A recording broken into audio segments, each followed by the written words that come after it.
기억이 되는데 그 여인영 그 방첩 사령관이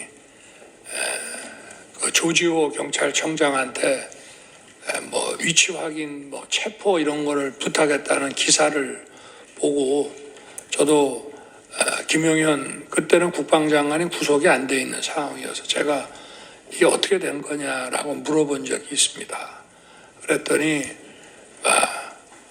좀 두 사람 다 이런 수사나 이런 거에 대해서 특히 여인영 사령관은 저게 순작전통이고 해가지고 도대체 이 수사에 대한 개념 체계가 없다 보니 위치 확인을 좀 동향 파악을 하기 위해서 했는데 경찰에서 그거는 현재 사용하는 휴대폰을 알지 않는 한 어렵다고 딱 잘랐다고 이렇게 얘기를 해서 저도 그런 부분에 대해서는 정말 불필요한 일이고 잘못됐다고 생각합니다. 그러나 지금 이제 우리 국정원 1차장의 이 메모와 관련된 문제는 그런 차원의 문제가 아니고 저와 통화한 거를 가지고 대통령의 체포 지시라는 것과 연결을 해서 바로 이 내란과 탄핵에 이 공작을 했다는 게 문제입니다. 지금 제가 그 당시에는 지난번에도 말씀을 드렸지만 국정원장이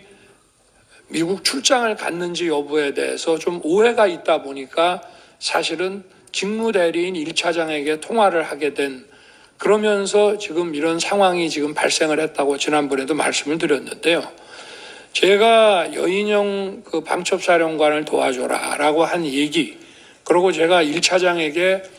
이따가 전화 혹시 할 수도 있다라고 한 8시 반경에 얘기를 해서 10시 넘어서 제가 이제 계엄 선포를 다 하고 올라와서 전화를 한 이유는 아까도 말씀드렸지만 몇 차례 본 적도 있고 또 뭐 일도 열심히 하는 것 같고 이렇게 해서 제가 격려 차원의 전화를 한 건데, 그중에서 제일 중요한 부분이 우리 홍 차장이 여인영 사령관하고 육사 선후배잖아 하는 얘기가 가장 중요한 얘기인데 아까 그 얘기 못 들었다고 거짓말하지 않습니까? 제가 전화를 한 이유는 간첩 사건에 대해서 국정원이 가지고 있는 정보를 전부 경찰에만 주려고 하지 말고 방첩사도 수사 역량이 있고, 원래 지난 정부에서 방첩사 수사 요원을 2분의 1로 감축을 시켜서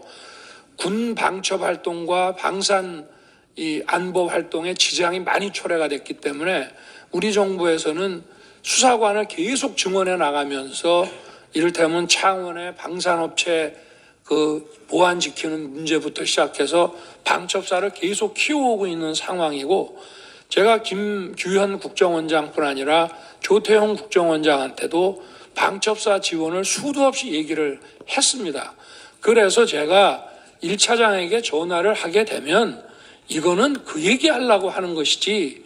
계엄과 관련된 사무는 국정원에 당시에는 뭐 요청할 일도 없고, 또 만약에 여러 가지 계엄과 관련된 정보사항을 좀 파악을 해야 되겠다 하면 대통령이 국정원장한테 전화를 하지 차장한테 전화한다는 거는 이거는 공직사회에서 있을 수 없는 일입니다. 그리고 지난번 그 국정원장 그 어디 경찰 조사 때도 뭐 대통령께서 국정원 직제를 잘 모르시는 것 같습니다라고 조서를 수사관이 받은 모양인데 그거 전부 엉터리입니다. 우리나라에서 국정원 직원 빼고 저만큼 국정원에 대해서 잘 아는 사람이 없습니다. 저는 국정원 수사를 물경 3년을 했고요. 그리고 국정원, 방첩사, 경찰의 이 대공 역량을 보강하기 위해서 취임 이후에도 엄청난 노력을 했을 뿐 아니라 국정원 인사를 벌써 여러 차례 해온 사람이라 속속들이 저는 잘 압니다. 제가 1차장한테 이런 얘기를 한 것은 육사 선후배이기 때문에 좀 국정원에서 이런 걸 할 때 정무직 회의라든가 간부 회의 때도 좀 거들어 주라는 얘기를 이제 한 것인데, 이거를 간첩을 좀 많이 잡아넣기 위해서 정보를 좀 경찰만 주지 말고 여기다가도 방첩사에도 주고 지원을 좀 해주라는 얘기를 이런 무슨 목적 없는 체포 지시로 해서 그 여인형이 뭘 부탁도 안 하는데 대통령이 도와주라고 그랬다고 해서 이런 거를 받아서 여인형은 경찰에다가 물어보니 경찰이 어렵다고 하니 국정원은 뭐 미행이라도 하고 뭘 하니 그거 뭐 위치 확인하는데 좀 도움이 될까 해서 헌 얘기를 이렇게 엮어가지고 대통령의 체포 지시로 이거를 만들어냈다는 게 이 핵심입니다, 이게. 그래서 이 메모를 아까도 왜? 자, 지금 12월 3일 날 밤에 국정원은 뭐 신출귀몰 안 되고 영장 없이도 이렇게 수사권이 없어도 뭐 좀 미행이라든지 뭐 정보 활동을 통해서 사람 어디 있는지를 알아낼 수 있지 않는가라는 뭘 잘 모르는 사람의 이런 부탁을 받아서 미친놈 말도 안 되는 소리 하네라고 했다고 하면서 그거를 또 한 번 계속해서 이 메모를 만들어 가지고 있다가 자기가 12월 5일 사표 내고 6일 날 해임이 되니까 이걸 가지고 대통령의 이 체포 지시다라고 이거를 엮어낸 것이 바로 이 메모의